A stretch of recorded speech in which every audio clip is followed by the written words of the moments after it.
Kuwait plans on using Gaydar for anyone who attempts to enter any of the Gulf cooperation countries.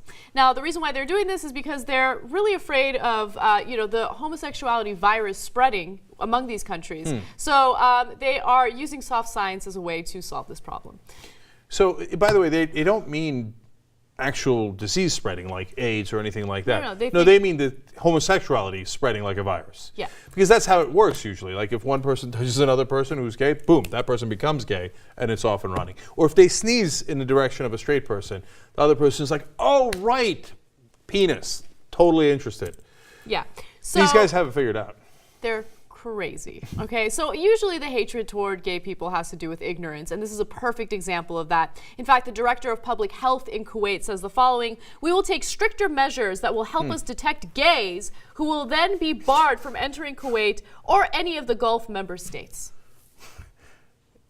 Those quotes always amuse me. I know it's serious because they terrible discrimination, etc. But like, we will be very strict with the gays. If we catch those gays, we're going to be very, very strict with them. They're being naughty. I'm like, all right, dude. And by the way, you know what happens in the Gulf states and why they're actually seeing an increase in what they perceive to be homosexuality, but in reality, it's just that they're maybe noticing it more. It always existed, etc.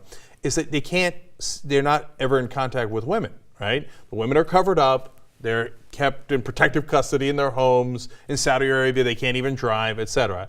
So what do guys do? They keep hanging out with each other, especially when they're going through puberty. So since there's no women and there's only guys around, what do some of them do? They have sex with one another, right?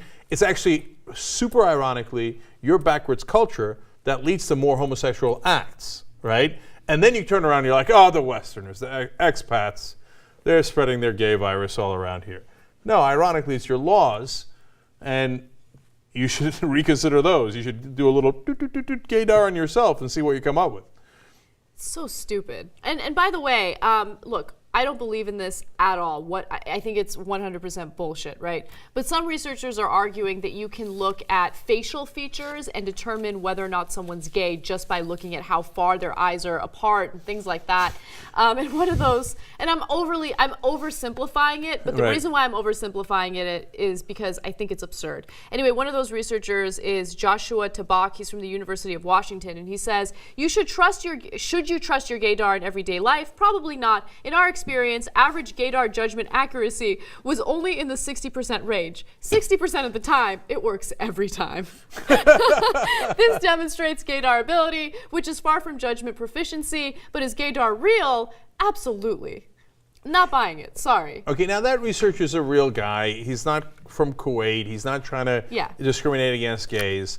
And he says, be careful. If you think somebody might look gay, you're not necessarily right, etc. But we've noticed some things, etc.